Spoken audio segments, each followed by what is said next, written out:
नमस्कार सर, मैं नरेंद्र कुमार से महतो जिला मधुबनी बिहार से बात कर रहा हूं और आप देख रहे हैं जनता की आवाज़ चैनल।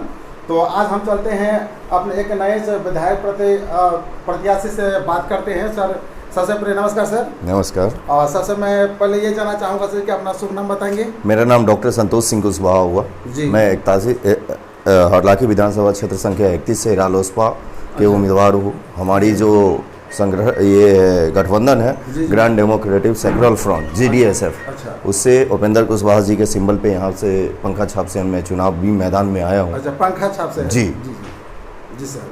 अच्छा सर, राजनीति में आने से पहले सर पहले जैसे अभी मैं बात करूँगा कि अभी फिलहाल आप क्या कर रहे हैं और राजनीति में आप क्यों आना चाहते हैं? देखिए, प्रोफेशनली मैं डॉक्टर हूँ, MBBS डॉक्टर हूँ। मैं पारस हॉस्पिटल और मधुबनी मेडिकल कॉलेज में कार्यरत था।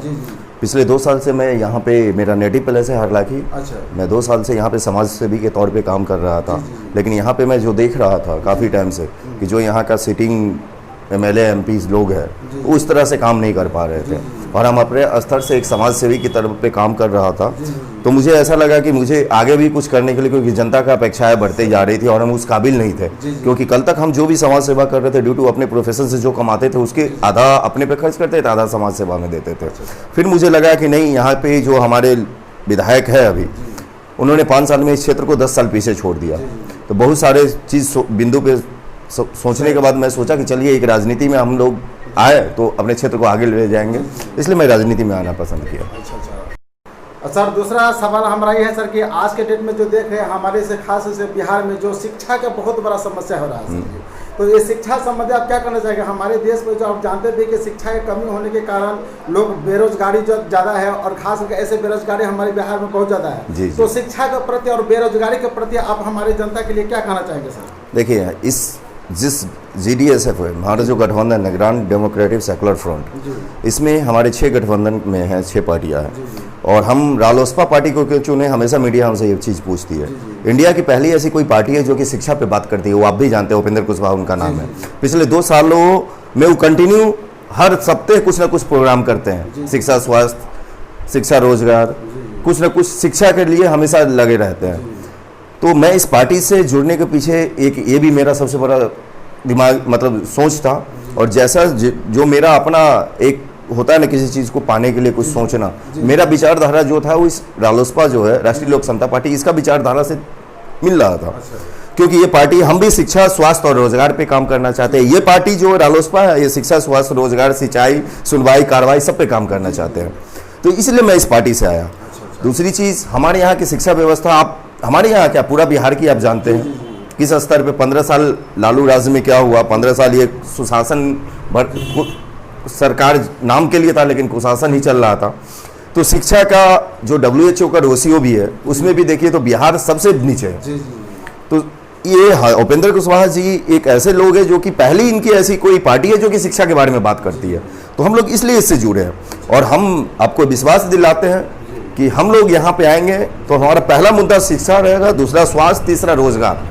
रोजगार के बारे में क्या कहना, हरलाखी विधानसभा क्षेत्र आप जानते हैं कृषि प्रधान क्षेत्र है, यहाँ पे रोजगार की कोई सुविधा नहीं है। लेकिन यहाँ के लोग MLA और MP चाहते हैं, तो ऐसा नहीं कि फंड ही नहीं आती है। हमारे यहाँ पे प्राचीन कितनी मंदिर है, उच्चैत स्थान हुआ, गिरजा स्थान हुआ, कल्याणेश्वर हुआ, हम थोड़ा इसको भी डेवलप कर सकते थे।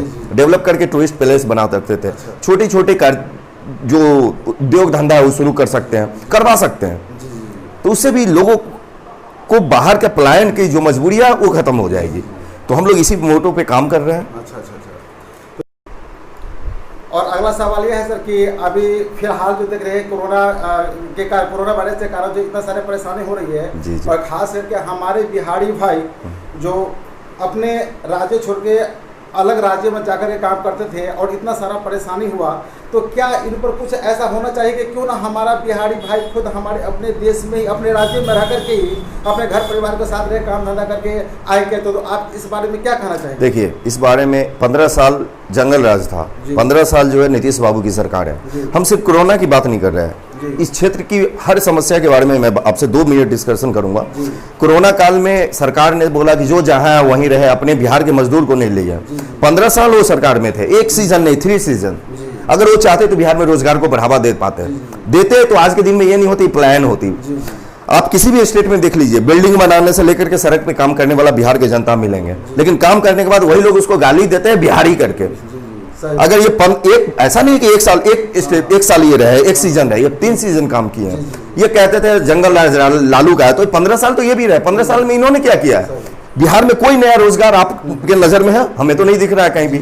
अगर वो रोजगार लगाते, बाढ़ की वही हालत है, आज तक कहीं भी प्रॉपर एक डैम नहीं बना है जिसको कि प्रॉपर पानी का बहाव बनाया जाए। जहां पे बाढ़ ग्रसित क्षेत्र है वहां पे बाढ़ को रोकने के लिए बांध का प्रॉपर मैनेजमेंट किया जाए। तो ऐसा नहीं है कि जनता मूर्ख है, वो देख रही है। 1-2 सीजन नहीं, 3 सीजन दिए, 15 साल 15 साल में इस तरह का कोई काम नहीं किया है। हाँ, ये कोरोना महामारी पे आते हैं। कोरोना महामारी के टाइम में हमारे जो भी एनडीए गठबंधन के माननीय मुख्यमंत्री जी, उप मुख्यमंत्री जी, इन्होंने बोला सरकार के पास इतना फंड नहीं है कि जनता को देख पाए। लेकिन अभी इलेक्शन के दौरान उनको हेलीकॉप्टर के लिए फंड है, गाड़ी घुमाने के लिए फंड है, एसी गाड़ी में घूमने के लिए फंड है, लेकिन जनता के लिए कोई मतलब नहीं है।